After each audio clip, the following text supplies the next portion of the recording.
Bien, tenemos, Víctor y yo hemos estado luchando con el concepto de cuándo es el desayuno, cuándo es el almuerzo, cuándo es la comida y cuándo es la cena. Y espero yo que para todos nosotros el concepto de disciplina sea más claro cada vez. Y muy probablemente a la edad cronológica que estamos la mayoría de los presentes y a la edad espiritual que estamos la mayoría de los presentes, yo creo que la mayoría sabemos qué hacer y a veces o no queremos hacerlo o no sabemos cómo hacerlo. Igual pasa con el caso de la membresía, sabemos que lo que tenemos que hacer, pero no sabemos cómo hacerlo.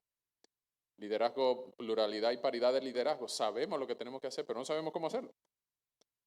Y espero yo que con la disciplina seamos doblemente cuidadosos al ejercer la disciplina eclesial, porque esto ha sido lo más problemático que ha habido en nuestras iglesias. Cómo ejercitamos, cómo ejercemos la disciplina bíblica, no porque no sea bíblica, sino porque muchas veces no sabemos cómo hacerlo.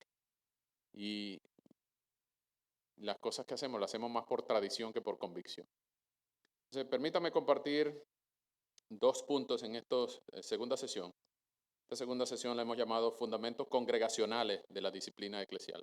Ahora vamos a hablar de las implicaciones para la iglesia de estos conceptos que acabamos de hablar en la primera sesión, del procedimiento gradual, del procedimiento expedito, pero también de los conceptos de disciplina correctiva y disciplina formativa.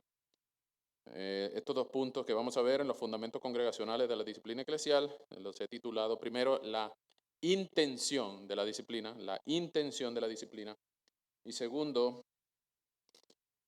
las desviaciones de la disciplina bíblica. Déjenme enseñarles una cosita. Primero la intención, segundo las desviaciones. Una cosita muy práctica que ustedes en el ejercicio de la membresía del combo, en lo que hemos llamado el dúo, la disciplina, membresía-disciplina, ustedes pueden hacer un directorio de miembros de su iglesia. Esto es un simple folletico que tiene las caras de los hermanos.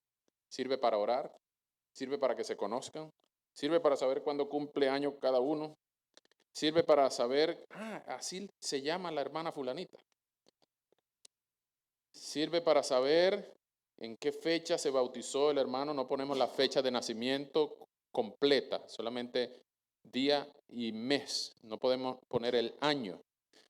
Y no sé cómo es aquí en su país, pero en algunos países la fecha de nacimiento completa es un dato de verificación de identidad. Así que cuidado con divulgar, por ejemplo, teléfonos, email, dirección de casa, fecha de nacimiento. Cuidado, pero con que ustedes pongan la foto, el nombre, para las damas, tomen por favor el cuidado, el detalle de poner, si son casadas, el apellido del esposo. Algunos, qué sé yo, puede orar por la hermana fulanita, sabiendo que ya tiene esposo. Cuidado. Entonces, sobre todo cuando las iglesias empiezan a ser cada vez más grandes, uno no conoce a todo el mundo con la misma intensidad. Cuando éramos 15, pues todos comíamos del mismo plato. Pero ahora que somos 90, ¿quién es el hermano fulano? ¿Quién es la hermana fulana? Y así, esto nos ayuda a que pongamos cara a los nombres. Y sobre todo, una cosa muy importante, que está aquí el pacto de membresía, para que usted recuerde a qué fue que se comprometió cuando se hizo miembro de esta iglesia. Entonces, cuando los miembros leen esto, por ejemplo, nos alegraremos en la felicidad del otro y nos esforzaremos en soportar con ternura y simpatía las cargas y tristezas de los demás. Y ven las caritas. Estos son los demás por quienes yo estoy llorando. Estoy llorando que el Señor bendiga a la hermana Bianca. Estoy llorando que el Señor bendiga a la hermana Michelle. Estoy llorando que el Señor bendiga al hermano Franklin. Y tengo sus caras en mi Biblia. Y este es el segundo libro más importante después de la palabra del Señor. Pastor, tú eres responsable por los miembros de tu iglesia. La iglesia es su membresía. La iglesia es su membresía. Gloria a Dios por los visitantes, gloria a Dios por los que van y vienen, gloria a Dios por los creyentes de otras iglesias que nos visitan de vez en cuando, gloria a Dios por el vecino de enfrente que le dio la gana de cruzar la calle y venir ese día. Pero tú no eres responsable ante Dios por las personas que no están comprometidas con esa única iglesia local en el planeta. Cuando Dios pida cuenta, es por esas caritas que el Señor me va a pedir cuenta a mí. ¿Okay? Así que ahora vamos a ver las implicaciones congregacionales de la disciplina eclesial. Este es un concepto que muchos dicen, pero ¿será que tenemos que hacerlo? Algunas personas incluso dicen, es un concepto gringo. Eso es los gringos que les gusta tener control de quién entra y quién sale. Eso es los gringos que les gusta hacer tablas de Excel y llevar control de todas las estadísticas. Nosotros con que vengan al culto a esos miembros, mucho más se ofrendan. No. Esta es una cuestión, usted puede casi que hacer de sinónimos. Membresía igual compromiso. Membresía igual compromiso. Y cuando hay compromiso, hay deberes y hay derechos. Si usted no tiene compromiso, pues no tiene ni deber ni derecho. Yo no puedo venir a votar por el presidente de este país, ¿cierto? Ojalá que no. Pero ustedes tampoco pueden ir a votar por mí. Tampoco se pierden de nada bueno. Nosotros votamos, pero no elegimos. La cosa es que el compromiso te da privilegios. Y nosotros tenemos que defender la idea de que la iglesia es su membresía y de que el servicio en la iglesia es un privilegio de los comprometidos. El servicio en la iglesia es un privilegio de los comprometidos. Así que vamos a empezar a hablar de las implicaciones, de las intenciones de la disciplina eclesial. Yo voy a darle una lista de versículos y luego le voy a dar los 5 objetivos de la disciplina.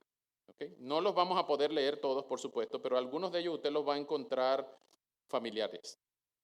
Usted más o menos sabe de qué trata esos versículos. De esta lista de versículos que ya les voy a dar, se desprenden los 5 objetivos intencionales de la disciplina eclesial. Y estos son restaurativos, todos son restaurativos.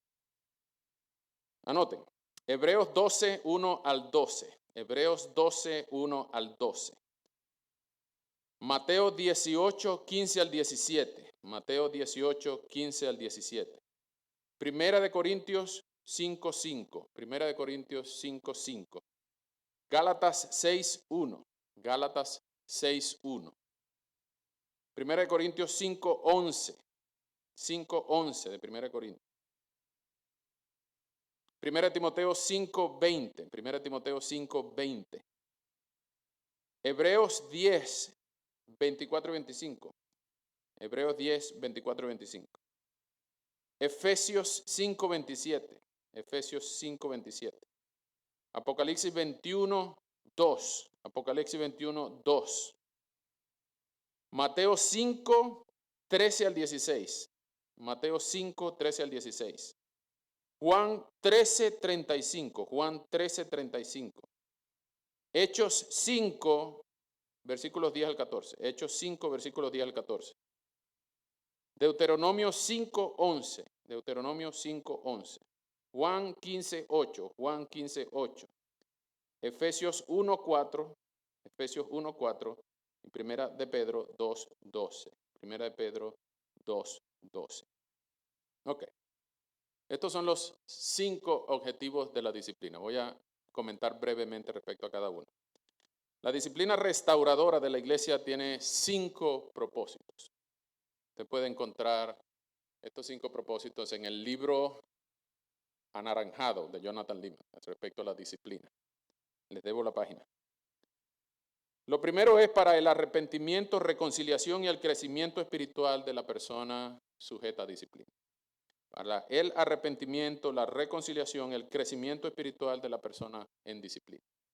En otras palabras, muchos podrán decir que la disciplina es falta de amor, la disciplina correctiva es falta de amor. No, pero hermano, no dice la Biblia que no juzguéis para que no seáis juzgados. ¿No has escuchado eso? No, tú sabes que Mateo 7, 1 dice, no juzguen para que no sea juzgado. Asegúrate de leer hasta el 6 para ver si le vas a dar lo sagrado las perlas a los cerdos, lo sagrado o cuál es la paja que tiene en tu ojo para juzgar la viga en el otro. Perdón, la viga en el tuyo para juzgar la paja en el otro. Es decir, el texto no dice que no juzguemos. Si te paras en el 1, pareciera decir no juzgues. Pero si lees hasta el versículo 6, lo que está diciendo es juzga, si te toca juzgar, hazlo bien. Juzga bien y no juzgue según tu propia opinión, sino conforme a la palabra del Señor. La disciplina restauradora es para que la persona a la que estamos exhortando, bien sea en el primero, el segundo, el tercero o el cuarto paso del procedimiento gradual o en el único paso del procedimiento expedito, para que la persona se arrepienta, para que la persona se reconcilie con el Señor y con su pueblo y para que la persona crezca espiritualmente.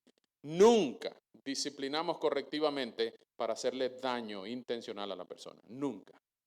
Si en algún momento usted se ve en medio del proceso actuando con rabia, con resentimiento, con algún pecado en su corazón, frene.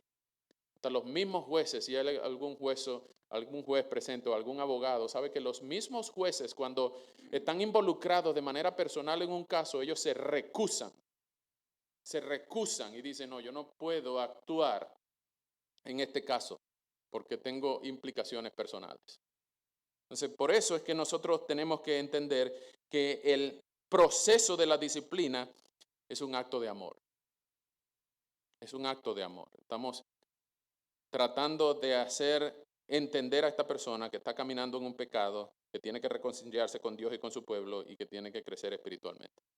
Si de verdad eres cristiano y el Espíritu de Dios está en ti, tú no te vas a quejar ante un procedimiento disciplinario, sino que más bien lo vas a agradecer. ¿Cuántos de ustedes, cuántos de nosotros hemos agradecido hasta un mal consejo? ¿Cierto? ¿Sí? A lo mejor no lo voy a hacer, pero gracias por decírmelo en mis cachetes. Gracias por decírmelo, gracias por tomar el tiempo de amarme para tratar de reconvenirme. Gracias, hermano, gracias, hermana, por amarme y tratar de mejorar mi vida. ¿No dice un proverbio que corrige al sabio y te amará? Pero si corrige al necio, te odiará. Entonces, cada vez que ustedes los corrijan, les muestren amor para decirles algo, incluso si usted no está de acuerdo. Oye, hermano, gracias por hacerme, por demostrarme el amor de Cristo. Y es un acto de amor al decir gracias, incluso si usted no está de acuerdo. ¿Okay? Lo mismo ocurre con la comida. Y usted le dice, le preguntan, ¿qué tal está la comida? Y usted dice, está buena. Y le cuesta tragar. Usted no está siendo tan sincero, ¿cierto? Usted lo que está es domesticando una mentira para decir, he comido peores. Pero si usted fue el que cocinó. Si usted fue el que cocinó y tú preguntas cómo estuvo la comida, y te dicen, oye, la verdad que estaba un poquito salada, o estaba insípida. ¿Qué vas a hacer? ¿Te vas a poner bravo? ¿Qué vas a hacer? Vas a decir, oye, pero tú sí te quejas. Te la estoy brindando. Y más bien agradece. Agradece que te están dando una respuesta veraz, una opinión balanceada. Depende cómo lo diga también. A veces mi esposa me dice, no es lo que dice, sino cómo lo dice. Entonces, cuidado, hermanos. No entendamos que toda muestra de disciplina es malintencionada. A veces, incluso las más sencillas, como lo de la comida, incluyen también el arrepentimiento, la reconciliación y el crecimiento espiritual del disciplinado. Eso es lo primero. Tenemos que hacer todos los procedimientos expeditos o los procedimientos graduales para el arrepentimiento, la reconciliación y el crecimiento espiritual del disciplinado. Segundo, para la instrucción en justicia y el ejemplo a otros cristianos. Tenemos que enseñar a la iglesia a hacer estos procedimientos, sobre todo el paso 1. La mayoría de los hermanos le encanta llamarnos antes del paso 1. Le encanta. pero hay que enseñar y enseñar y enseñar y enseñar y enseñar. No solamente enseñar, sino también modelar. Los procesos de disciplina son también para la instrucción de la iglesia. Y cuando nosotros decimos, mire hermano, esta semana, hace 2 semanas, a una de estas caritas lindas, dos caritas lindas de estas que están aquí, nosotros en la reunión de miembros dijimos, nosotros tenemos siempre 4 puntos en la agenda. 4 puntos: asuntos de familia, asuntos administrativos, asuntos de liderazgo y asuntos de familia, asuntos de membresía y disciplina, asuntos de administrativo y asuntos de liderazgo. Entonces, en los asuntos de membresía pusimos 2 nombres, no para votar, sino para que la iglesia se anime ahora en el tercer paso para llamar a 2 personitas que están ahí, no les puedo decir el nombre, pero esta y esta, para que ellos también los llamen, oren por ellos, para decirles, hermanos, tenemos tiempo que no te vemos. Hay una silla aquí vacía donde tú te sentabas. Y no solamente los pastores ahora que están tratando de animarle a volver, sino toda la iglesia, más que todos los que tenían relación directa con ellos dos. Pero al mismo tiempo, no solamente estamos tratando de reconvenir a este hermano o esta hermana que se arrepienten del pecado en asistencia, sino que al mismo tiempo estamos informándole a la iglesia que si tú dejas de asistir, nosotros vamos a hacer lo mismo contigo. Si yo dejo de asistir, ustedes tienen el deber de hacer eso conmigo. Llamarme y decir, hermano, tenemos tiempo que no te vemos. Nosotros nos encanta usar esta frase, sin ti no estamos completos. Sin ti no estamos completos. ¿Dónde estás? ¿Te puedo ayudar? ¿Necesitas que te busque y te lleve? Ese tipo de actos para que la persona entienda que es por amor, pero para que toda la iglesia entienda también que aquí nos pertenecemos todos unos a otros. ¿Okay? Entonces, lo segundo, no solo para el arrepentimiento, la reconciliación y el crecimiento espiritual del disciplinado, sino también para la instrucción en justicia, el ejemplo a otros cristianos. Tercero, para la pureza de la iglesia como un cuerpo. Cada vez que luchamos contra el pecado adentro de la iglesia, estamos actuando en el nombre del Señor, depurando al cuerpo de Cristo. ¿No dice en 2 Corintios 13:5 que nosotros debemos examinarnos a nosotros mismos a ver si estamos en la fe? Nos dice que nosotros debemos, en el Antiguo Testamento, debíamos expulsar a aquellos que no eran miembros. En la misma instalación de la Pascua, los extranjeros y los que tenían ciertas características no podían ser parte del cuerpo, no podían participar, a menos que si fueran circuncidados, hicieran un montón de cosas. Anyway, eso es el Antiguo Pacto. Ahora, en el Nuevo Pacto, nosotros estamos responsables los unos de los otros. Y tenemos muchos mandamientos en el Nuevo Testamento acerca de los unos con los otros. Y algunos son agradables, como por ejemplo el amaos los unos a los otros, consolaos los unos a los otros, pero también hay exhortaos los unos a los otros, soportaos los unos a los otros. Entonces, eso es para que nosotros entendamos que la disciplina es también para preservar la pureza de la iglesia. Miren aquel pasaje donde se nos enseña, mire, que la iglesia, que si pierde, que la sal del mundo, si pierde su sabor, no sirve para nada, sino para ser pisoteada. Y lamentablemente hay muchas iglesias que han perdido su sabor y ya no salan la ciudad. Son iglesias que no que tienen que ser relevantes, son iglesias que tienen que ser una embajada de paz, una embajada del cielo en esa ciudad. Pero hay iglesias que desaparecen. No porque tengan que tener un aviso grande o porque tengan que tener una página web impresionante, sino porque dejan de ser portavoces del cielo. Dejan de ser portadores de las buenas noticias. Entonces debemos luchar contra el pecado interno, porque, ¿saben? En todas las iglesias hay pecadores. Deberíamos poner un avisito ahí en la puerta que diga, se reserva el derecho de admisión. Solo pecadores se admiten. Pero estos pecadores tienen una característica. Estos no son pecadores impenitentes, estos son pecadores redimidos. Entonces, no son pecadores que se deleitan en su pecado. Son pecadores que dicen, hermanos, yo necesito su ayuda para amar más a Cristo y no al pecado. Yo necesito que ustedes me ayuden a mantenerme siendo cristiano. siempre bajo la gracia del Señor, por supuesto, y el poder del Espíritu en nosotros. Pero el roce de los unos con los otros, el hierro con el hierro es lo que nos ayuda a decir, debemos buscar preservar la pureza de la iglesia como cuerpo. Aquel pecado de Acán oculto afectó al pueblo. Nosotros no podemos permitir que haya pecados debajo de las bancas y que haya malos olores en los instrumentos y que haya pecados escondidos, de manera que la iglesia, hablando físicamente, sea un lugar lindo con putrefacción presente. Estoy tratando de usar una figura física para entender el concepto espiritual de lo que significa la preservación de la pureza. Tenemos entre nosotros que luchar contra el pecado y expulsar al pecado. Y que el pecado no halle entre nosotros comodidad, sino que ninguno de nosotros se esconda en un pecado, sino que más bien sienta el refugio del ambiente de gracia que hay en la iglesia y sea el lugar seguro donde pueda venir a pedir ayuda, no el lugar donde tenga que aparentar para esconderse y seguir pecando. ¿Saben?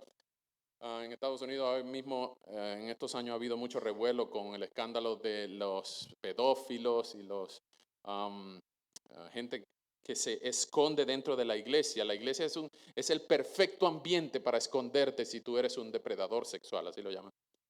Son gente violadores, molestadores de niños, de menores, abusadores de damas, de gente vulnerable, adultos.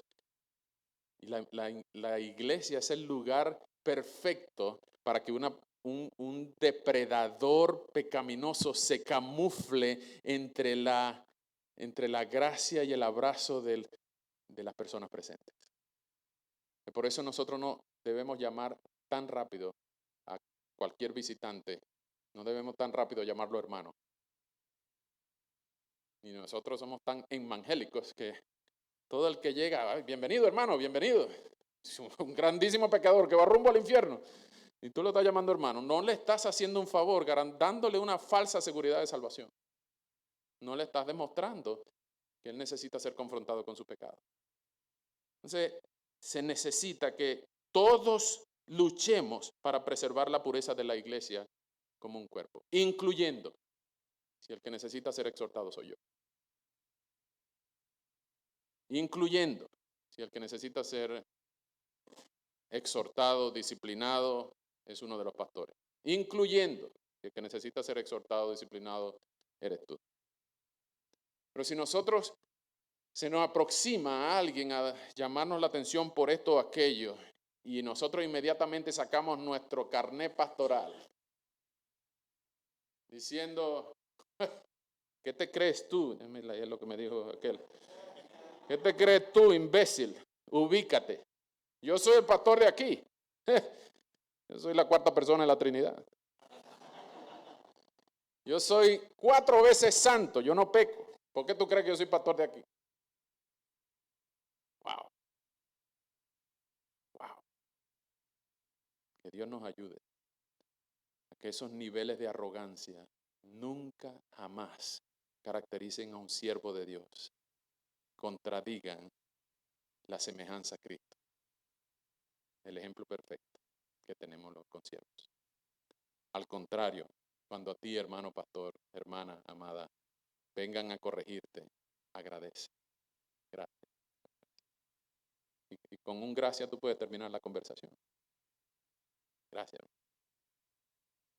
Pero nunca debemos ser caracterizados por ser arrogantes, porque esa persona está tratando de depurar a la iglesia del pecado, está confrontándote a ti con algo que ella piensa, él o ella piensa que es pecado. Ahora, déjame hacer un paréntesis aquí. Sí, debemos luchar todo por la pureza de la iglesia como un cuerpo. Anote esto por ahí con pintura de labio, con pintura de uña, con algo rojo, no sé. Pecado no es lo que yo pienso que es pecado. Pecado es lo que la Biblia condena como pecado. ¿Ok? Cuando usted vaya a condenar un pecado, usted tiene que tener una cita bíblica. Preferiblemente bien contextualizada. ¿Por qué? Porque pecado no es lo que tú o yo pensamos que es pecado. Pecado es lo que la Biblia condena como pecado. Cuidado, cuidado con llamar pecado a algo que la Biblia no llama pecado. Yo quisiera tirar algunas cuantas piedras aquí, pero no sé si me van a volver a invitar para el año que viene, así que déjenme dar solamente 2 ejemplos. Por ejemplo, el alcohol. ¿Tengo que decir más? Lo que la Biblia condena como pecado no es beber alcohol, es emborracharse. ¿Estamos de acuerdo? Si nosotros decimos que beber alcohol es pecado, pues el sacrificio de Cristo no contó nada para ti y para mí. Cuidado. En nuestros países latinos, un cristiano que bebe es un cristiano con mal testimonio. Yo lo sé. Pero cuidado. Lo que se condena en Efesios es la borrachera, la disolución, el perder el control. Cuidado. Ahora, mi posición personal es que yo estoy más lejos de la borrachera con 0, no con 1. Cuidado. Esa es una advertencia. No vamos a hablar mucho de eso, pero, por ejemplo, trabajar 7 días a la semana. ¿La Biblia condena eso? Sí. Que tú no tengas tiempo para el Señor porque trabajas 7 días a la semana, trabajas 80 horas a la semana, pues tú te estás matando. Precisamente por eso fue que Dios creó el día de reposo. Pero cuidado, el día de reposo tuvo su cumplimiento en Cristo. Y nosotros tenemos que ser sabios al entender que el día de reposo, cuando los manuscritos dicen el asterisco aquí abajo que dice, aquí equivale a sábado, es un problema. Aquí equivale a sábado. ¿Por qué? Porque hay muchas interpretaciones respecto de lo que es el día del reposo. Entonces tengan cuidado con tu interpretación de lo que es el reposo. Y más allá en Hebreo, más allá en Colosenses, tenemos enseñanza acerca del día de reposo. Lo que no nos está permitido es trabajar 7 días. El concepto bíblico es 6 más 1. ¿Okay? 6 más 1. Y así, pudiera hablarles de muchas cosas que son opiniones o son pecados, pero cuando usted vaya a condenar algún pecado para preservar la pureza de la iglesia, asegúrese de que usted lleva una cita bíblica con libro, capítulo y versículo. Hermano, te animo a considerar esta palabra del Señor y que oremos juntos a ver quién está más cerca de la verdad, o quién está hablando en nombre del Señor, o quién debe apartarse de su postura, o preguntarle a un hermano, posiblemente pueda ser mayor que tú. En 1 Timoteo 5:20 se dice que a los ancianos de edad tienes que exhortarlos como a un padre. Tú no vas a llegar a un viejo de la iglesia y decir, mira, fulanito, arrepiéntete, que tú eres un sinvergüenza. No. Tienes que usar respeto, tienes que usar consideración, tienes que usar decencia y decir, hermano, yo quiero que usted me ayude a entender si yo estoy equivocado. ¿Nota la diferencia? Ayúdeme a entender si lo que yo estoy pensando es correcto. La palabra del Señor dice así. ¿Notan la diferencia de la arrogancia e incluso la humildad de ayudar al otro a entender que puede estar equivocado, pero que tú lo estás animando con la palabra del Señor? Entonces ya tenemos 3, el arrepentimiento y la reconciliación, el crecimiento espiritual del disciplinado, la instrucción en justicia y el ejemplo a otros cristianos, y tercero, la pureza de la iglesia como cuerpo. Estos son objetivos de la disciplina bíblica. Cuarto, la disciplina restauradora de la iglesia también se usa para el bien de nuestro testimonio corporativo ante los no cristianos. Ante los no cristianos, en otra palabra, testimonio público. Y esto, como dicen en mi pueblo, este cuchillo corta para atrás y para adelante. Si se hace bien, no quiere decir que por eso que la comunidad se va a venir a arrepentir. Si se hace mal, no quiere decir que la comunidad entonces en ese momento va a buscar otra iglesia. No. Lo que esto quiere decir es que nosotros tenemos que preservar la sal y la luz de la iglesia. En Mateo 5 se nos enseña que en esto conocerán que son mis discípulos, en que se amen los unos con los otros. Y cuando ustedes hagan esas cosas, yo no sé qué, no me pregunten cómo. El Señor enseñó en el Sermón del Monte que cuando vean vuestras buenas obras, los mundanos, la gente de afuera, va a glorificar a nuestro Padre que está en los cielos.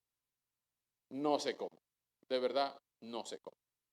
Pero lo cierto es que la iglesia tiene que ser un faro de luz, no una cueva oscura de mal testimonio, de ladrones y de pedófilos y de pecadores, donde son protegidos aquellos que les fascina pecar. La iglesia tiene que ser un garante de paz. No puede ser que en la comunidad una iglesia sea conocida como como un antro de peleas entre las personas que entran ahí cada domingo a las 9 de la mañana. La iglesia debe ver la sonrisa de los hermanos cuando salen a las 12 del servicio. Bueno, no la sonrisa porque salieron y se terminó el sermón, sino los primeros cristianos de la comunidad decían, wow, vean cómo se aman, vean cómo se ama esa gente.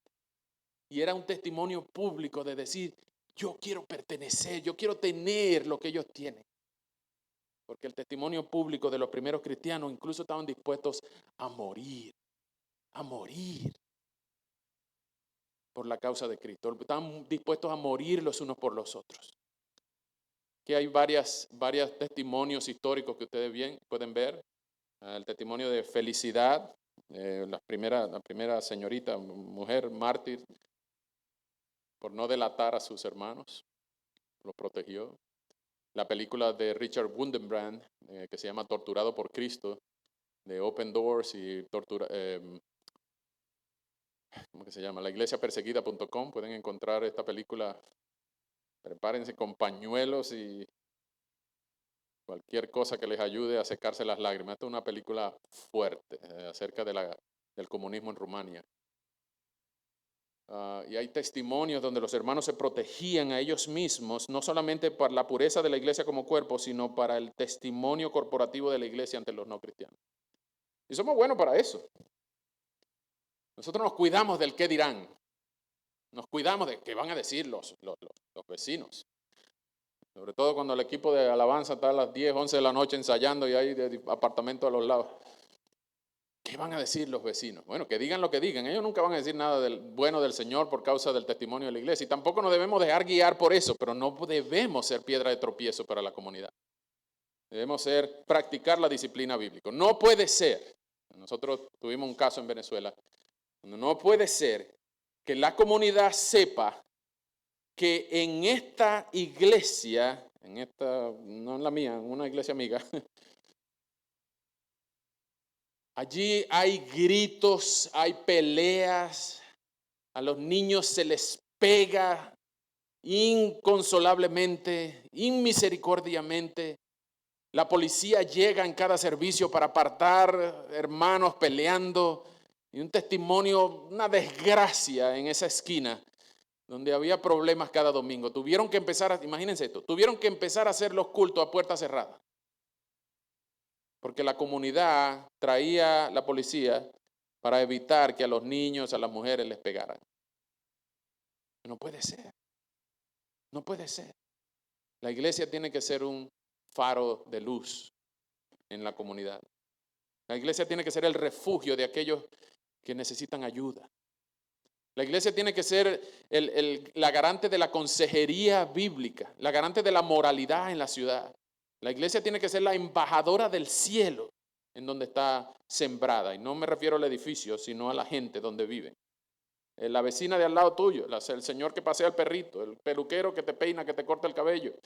Todos ellos tienen que saber que tú perteneces a esa iglesia y ellos deberían desear congregarse con tu iglesia por el amor que tú evidencias. Pero si a ti más bien te apañan tu sinvergüenzura, entonces la iglesia ha perdido su sabor, su capacidad de salar, su luz. Más bien la iglesia, la comunidad se va a burlar de lo que es esa iglesia por proteger a los sinvergüenzas, por apañar a los pecadores. Es más, yo no sé si por aquí lo dicen, pero en mi pueblo lo dicen bastante. Yo soy más evangélico que él.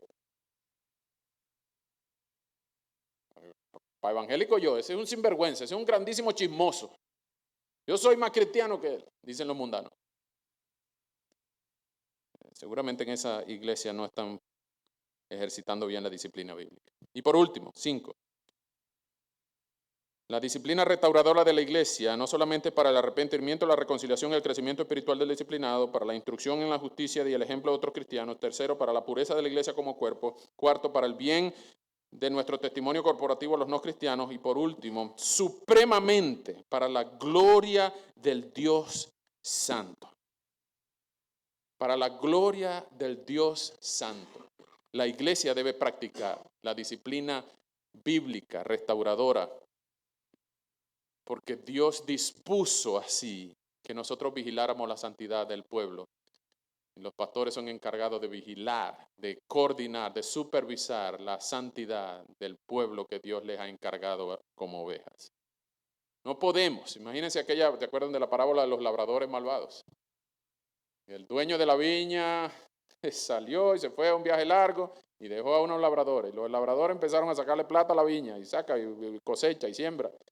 Pero el dueño de la viña envió a unos mensajeros y los que lo estaban oyendo estaban entendiendo que esos eran los profetas del Antiguo Testamento. Y los golpearon, los apalearon, los mataron. Y después enviaron a otros y enviaron a otros. Y los labradores no pagaban la renta, como don Ramón. Pero el dueño de la viña eventualmente mandó a su hijo, pensando que a este sí lo iban a respetar. Y los labradores agarraron al hijo, lo mataron y lo tiraron en un campo. Es una clara alusión al ministerio mesiánico de nuestro Señor. Y la pregunta es categórica. ¿Qué ustedes piensan que hará el Señor, el dueño de la viña, con estos labradores?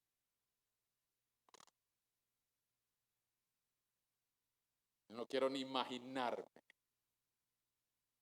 el tormento que el Señor de la viña le hará a aquellos que mataron a su hijo. Pero bienaventurado es aquel a quien el Señor no culpa de pecado. ¿Cuánto más nosotros, hermanos? Dice Paul Washer, ¿cuánto más deberíamos cuidar la belleza y la pureza y la santidad de la novia del Hijo? Si el Señor no tuvo misericordia de aquellos labradores malvados y lo enviará con poder y con toda autoridad a las llamas ardientes, eternas y conscientes del infierno, ¿cuánto más no hará lo mismo con aquellos que menospreciaron la belleza y la pureza de la novia de su Hijo? Cuidados, cuidados tenemos que tener cuando nosotros apañamos el pecado para que pueda sentirse a gusto entre nosotros. Cuidado cuando la pureza de la iglesia pasa a un segundo, un tercer plano para nosotros proteger nuestras cuotas de poder. Cuidado cuando la iglesia pierda su testimonio público porque nosotros estamos acobardados por no ejercer la disciplina bíblica a tiempo. Cuidado, hermanos, cuando nosotros no llamamos a la gente al arrepentimiento ni enseñamos bíblicamente que toda confesión de fe incluye dejar atrás tu pecado y venir a Cristo pidiendo misericordia por tu alma y perdón por tu pecado. Cuidado cuando por cobardía, cuidado cuando por temor al hombre nosotros no hacemos la voluntad de Dios entre las ovejas del Señor. Cuidado. No dejemos de perseguir estos objetivos bíblicos al ejecutar la disciplina bíblica restauradora. Ahora, segundo punto, hay algunas desviaciones modernas en el ejercicio de la disciplina eclesial que permítanme en el nombre del Señor alertarles. Cuidado. Todos los objetivos de la disciplina bíblica deben tener la restauración en mente. Restauración, es lo que queremos, restauración. La disciplina debe ser restauradora, no condenadora. No debemos hacerlo para esto. Nepotismo. ¿Saben lo que es nepotismo? Beneficiar a tu familia y condenar a los que no son familia tuya. Esa es una forma de acepción de personas. La acepción de personas, Dios hace excepción de personas. Todos los escogidos, predestinados, elegidos, son excepciones que el Señor hizo por gracia mediante fe. Pero lo que Dios no hace es acepción de personas. Él hace excepción, pero no hace acepción. ¿Qué es acepción? Bueno, la acepción de personas es tener diferentes categorías de personas. Que Dios prefiere a los, qué sé yo, los gorditos y no a los flaquitos. Que Dios prefiere a los blanquitos y no a los negritos. Que Dios prefiere a los chinos y no a los argentinos. No, Dios no hace categorías de personas. Dios nos ve a todos por igual, incluyendo hermanas por sexo. Dios no prefiere a los hombres antes que a las mujeres. Hombres, no le digan jamás a una mujer que usted es más importante que una mujer porque usted es hombre. No. En Ezequiel 18 se enseña justamente eso. Nunca más se use este refrán entre ustedes, que a los padres comieron las uvas verdes y a los hijos le dio la dentera. El alma que pecare, esa morirá.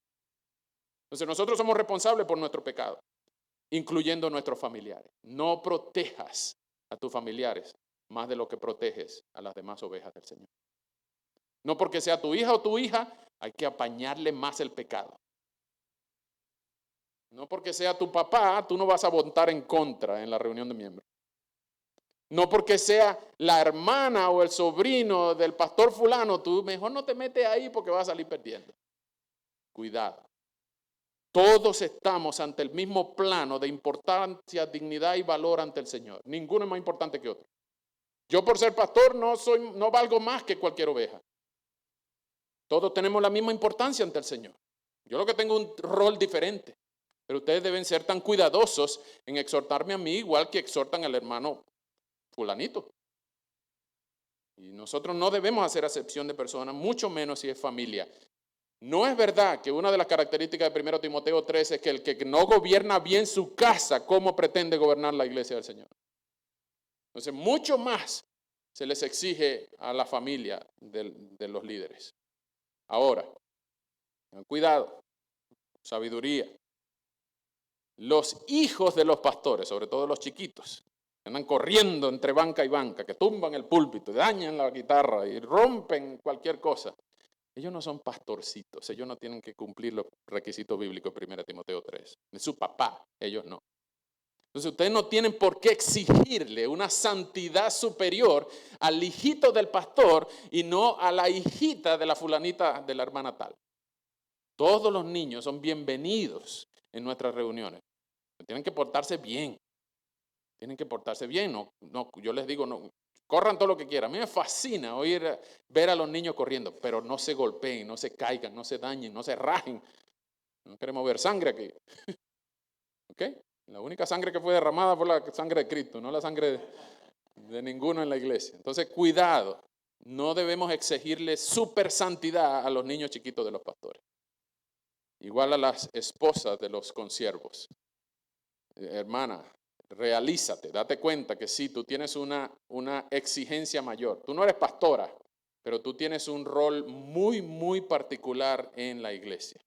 Tú eres una hermana más, una miembro más, pero si tú no entiendes que tú puedes descalificar a tu esposo como pastor, tú no asistes a la iglesia, por ejemplo, ese hombre, la gente empieza a dudar, ¿cómo es que esta iglesia es buena para todo el mundo menos para la esposa del pastor?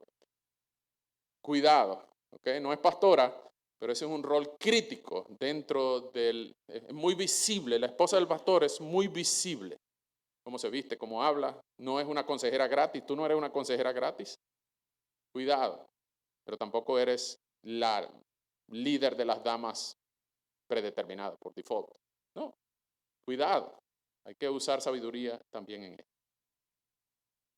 Cuidado con el nepotismo, cuidado con la acepción de personas, es una desviación también ejercitar la disciplina bíblica por retaliación. Retaliación es usar tu poder para vengarte del que te estaba haciendo mal a ti. Por ejemplo, cuando yo saco mi carnet pastoral y la hermana fulanita me está tratando de exhortar, ahora vengo yo y la pongo en la lista negra de la disciplina para que se siente 6 meses en la silla negra, en la esquina con las orejas del burro. Porque estoy actuando ahora en retaliación. Ahora yo quiero ser, como decía uno por allá, más peor que tú. Tú intentaste hacerme daño y ahora yo voy a hacerte más daño a ti. Tristemente, algunos casos de disciplina son manejados por retaliación. Y ojalá no sea el caso de ustedes, de las iglesias de ustedes. Pero cuidado, cuando ustedes vean señales de retaliación, usted va a 100 por hora, agárrese, ¿cómo llaman ustedes? El freno de mano ese. El freno de mano y métale de una vez. En el proceso disciplinario, hermano, tú estás actuando con retaliación. Esto es inaceptable. Inaceptable. Porque eso es lo que está tratando de pagar un mal con otro mal. Es inaceptable. Si Jesús nos hubiera tratado con retaliación a nosotros, ¿dónde estaríamos? ¿Dónde estaríamos? Tampoco debemos procurar la humillación pública de los disciplinados. Debemos tratar de evitarla a toda costa. En el proceso gradual de Mateo 18, 15 al 17, lo que vemos es procesos graduales en 4 etapas donde cada vez se requiere la menor incorporación de gente posible. Es decir, hasta que se llega al paso 3, la incorporación de la iglesia siempre se mantiene en la menor cantidad de gente posible. 1, 2 o 3, la iglesia, gentil y publicano. Pero siempre se requiere la menor cantidad de gente involucrada posible. No intenten nunca humillar públicamente a una persona. Mucho más si está en proceso de arrepentimiento. Has ganado a tu hermano. Si se arrepiente, has ganado a tu hermano. Déjalo hasta ahí. Empieza un proceso de restauración. Todo proceso de disciplina, sobre todo cuando son casos públicos, esta es una premisa de la consejería bíblica. Todos los pecados públicos exigen restauración pública, pero los pecados privados pueden ser restaurados privadamente. ¿Ok? Entonces, nunca, nunca, nunca intenten humillación pública. Hay un caso en Tito donde se dice que a los que insisten en pecar después de haber sido 2 o 3 veces, repréndelos duramente para que teman. Ok. Cuando hay reincidencia, cuando hay vergüenza, cuando ellos mismos han traído vergüenza al nombre de la iglesia, pero no debe ser la norma la humillación pública. No tienes que leer frente de los mundanos. El hermano Adolfo cometió este acto de inmoralidad con 3 hermanas de la iglesia, ¿verdad, hermana Luisa? ¿Verdad, hermana Juana? ¿Verdad? No intenten hacer eso, porque la humillación es tarea del diablo, del señalamiento, la vergüenza. Eso es lo que el diablo ofrece. Él ofrece villas y castillos, pero termina decepcionando a aquellos que le hacen caso. Entonces, no seas tú un embajador del infierno. Y cuando haya restauración, celébralo. Celebra la restauración. Es lo que dice, y déjeme ir terminando para dar unos minutos de preguntas. Si alguno tiene alguna pregunta, dice, preguntando para un amigo. Celebra las restauraciones. Celebra la restauración.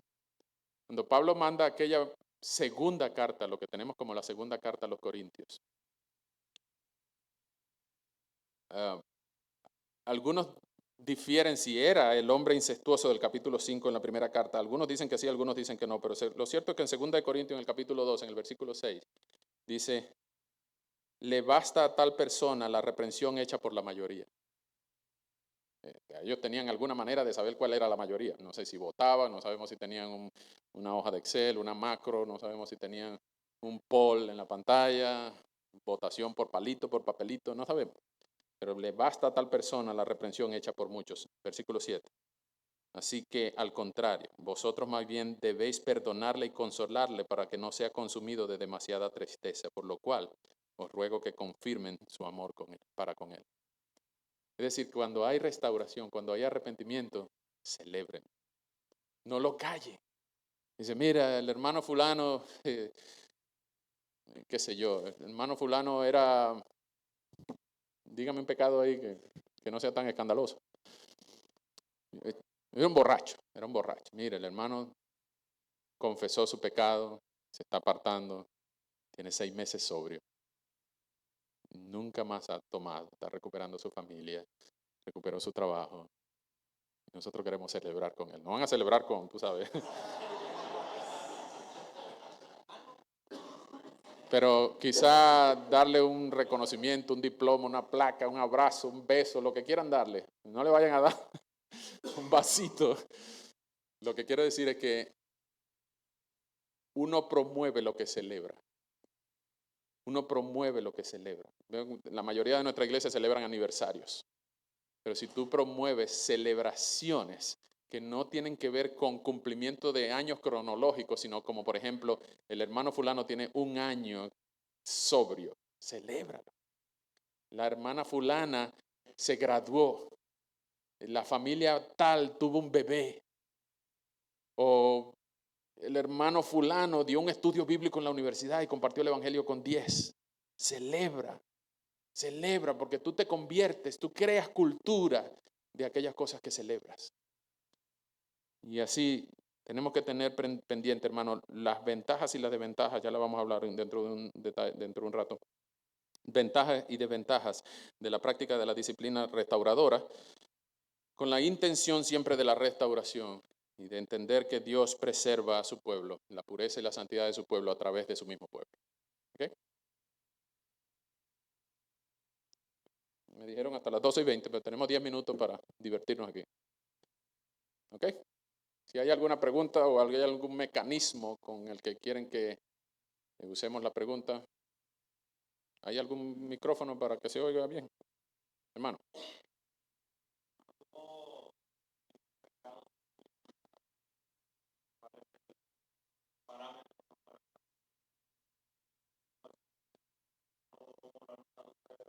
Sí,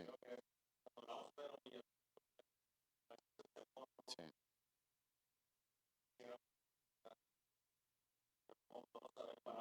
Sí. Hay varios pasajes, pero básicamente un pecado público es cuando varias personas ya lo saben. Ya aparte del consejero, aparte de los pastores, aparte de la persona involucrada, perdón, las personas involucradas, ya hay otros que lo saben.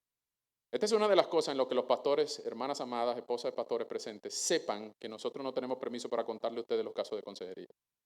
Si hay alguien en consejería que nos cuenta cierto caso, nosotros no tenemos permiso para contárselo a ustedes al llegar a la casa. Así que sepan que nosotros sí les guardamos secretos. Pero con la idea de atender estos casos de manera de no traer vergüenza pública a esta persona, porque si se arrepiente, no queremos que nadie lo vea diferente. Entonces, los pecados públicos son los que se salieron del círculo de aquellos involucrados y los 2 o 3 testigos. En este caso, mi consejo es que los 2 o 3 testigos sean los ancianos, los pastores de la iglesia, el liderazgo de la iglesia. ¿Okay? Entonces, si se sale de allí, ya empieza a ser público y sabe, el chisme es también pecado. El chisme también hay que exhortarlo. Entonces, si se comunica imprudentemente, y el chisme no es, el chismoso no es que dice mentira.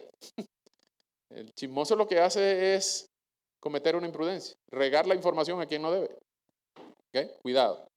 Pero sí, el pecado público es el que se sale del círculo de la consejería y del paso 2. Cuando se riega, ya es un pecado público. Hermano, Inmer, ¿tu nombre?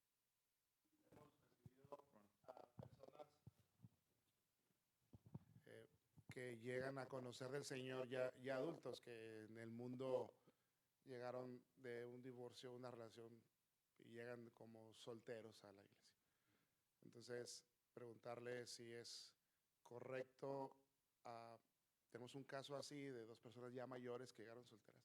Entonces, cuando venían a la consejería prematrimonial, hablaban algunas cosas, pero luego me mandaban audios diciéndome un montón de cosas de él, y luego ella de él. Entonces, okay, lo que hice es, de ahora en adelante, todo lo que tú me mandes en audio de ella se lo voy a reenviar, y lo que tú me lo vas a reenviar. No sé si es una buena decisión en un punto, porque juntos pues no hablaban de sus cosas, Yeah. mandan audios aparte.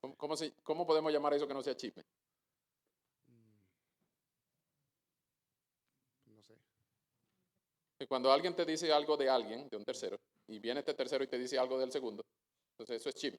Sí, ahora la pregunta es, yo decidí decirle, mira, lo que tú me digas de ella con la que estás intentando formalizarte, se lo voy a reenviar como tú me lo enviaste. Bueno, y a ti, lo a que ella. tienes es que sentarlo a los dos en la misma. No, los senté a los dos y no hablaban de eso.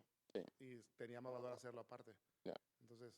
Y lo que tenemos es que buscar cuál es el objetivo final, qué es lo que estamos pensando hacer con esta gente. Lo que quieren es casarse. Pues vamos a formalizar una relación, o vamos a hablar, siéntense aquí en la oficina, vamos a hablar. ¿Qué es lo que ustedes están pensando? ¿Qué es lo que ustedes quieren? Los dos son creyentes, no hay ningún problema. Aunque hay casos de imprudencia, porque hay 2 solteros, uno que tiene 60 y uno que tiene 20. Cuidado. Pero lo que estoy viendo es que el manejo de la información no es correcto, sobre todo en tiempos de pantallas telefónicas. ¿Quién no se ha metido en problemas por un mensaje de texto? ¿Quién no se ha metido problema por un mensaje de texto que fue interpretado de una manera diferente como tú lo mandaste?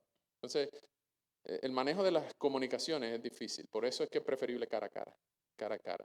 Hay un niñito ¿qué llaman ustedes? En la prepa, que le pidió a la hija mía por teléfono ser la novia. ¿Quiere ser mi novia? Por teléfono. Y yo le dije, respóndele que no sea cobarde, que se aprenda la tabla de multiplicación primero y venga y habla conmigo. Es decir, ponlos a hablar cara a cara, ponlos a hablar cara a cara. Y si hay inmoralidad, eso hay que pararlo en seco. Pero si hay chisme, hay que reconvenirlo y decir, mira, ¿por qué tú me dices algo a mí que no lo estás diciendo a él o a ella? ¿Tú me das permiso para yo decirle eso a él o a ella?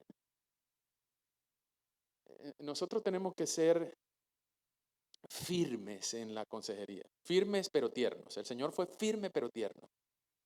Y decirle, ¿qué es lo que tú pretendes con informarme algo que tú no le has dicho a él o a ella? No, pero yo se lo he dicho, yo se lo he dicho.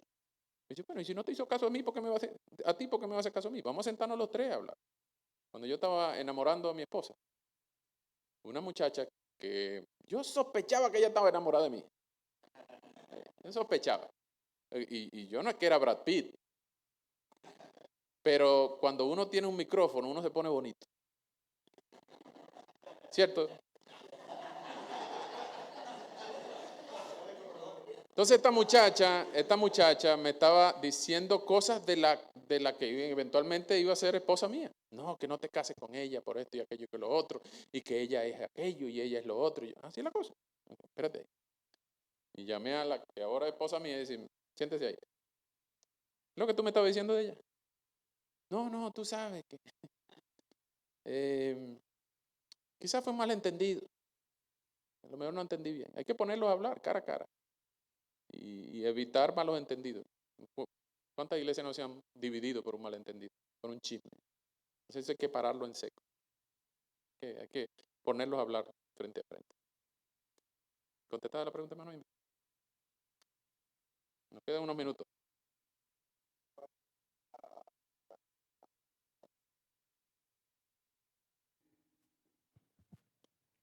En relación a la disciplina público-privada, Ya. uno trata el problema de manera privada porque viene la persona arrepentida, te confiesa o comienza a decir lo que está pasando y tú tratas esto de manera. Ahora, esta persona que viene piensa que es la única que lo sabe y tú lo tratas de manera privada, pero después hay otro que sí estaba enterado y entonces te acusan de tratar algo, Sí. de tapar. Sí. ¿Cómo cambiamos de privado a público? Bueno, gracias. Esto se soluciona con una cosa que se llama reporte consentido. No con sentido, sino consentido. Tú consientes en que yo voy a manejar esta información en consejería.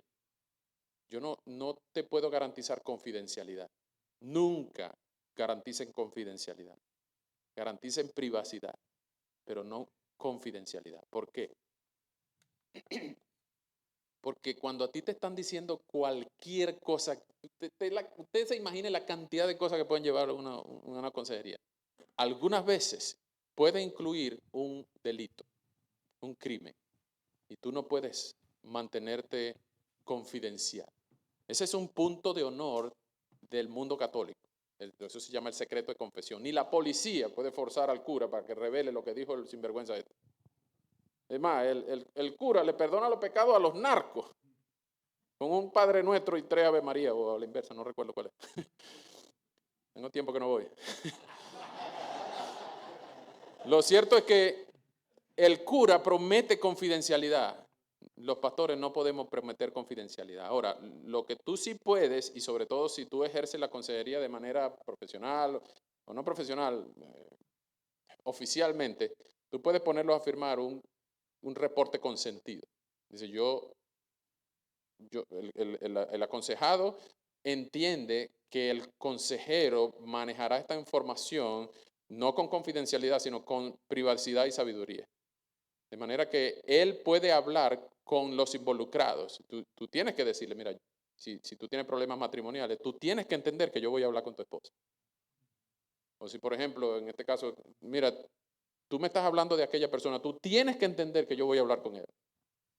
Porque si yo no hablo con él, primero que soy un chismoso y segundo que no estoy tratando de solucionar problemas, sino solamente sentarme contigo para oírte. Hay algunas personas que lo que les gusta es, siéntate ahí, yo lo que necesito es hablar. Lo que necesito es que me oigas. No, hermano. No te sientes para que lo oigas. Siéntate para pasar el rato bien, sí, pero si hay algo que solucionar, soluciónalo. No domestiques ese problema, no domestiques ese pecado. Y así sucesivamente nosotros debemos no entender que yo no estoy apañando nada, yo estoy usando la sabiduría que el Señor me ha regalado por la palabra de Dios para tratar de solucionar este problema. ¿Te pusiste bravo porque yo hablé con alguien más? Entonces tú lo que estás es tratando de proteger tu reputación y no arrepentirte de tu pecado. Entonces cuidado, sí, tú le puedes decir, sí, yo hablé con fulano de tal, sí, yo hablé de ti, pero es porque te quiero y te amo y estoy tratando de solucionar esta situación. ¿Ok?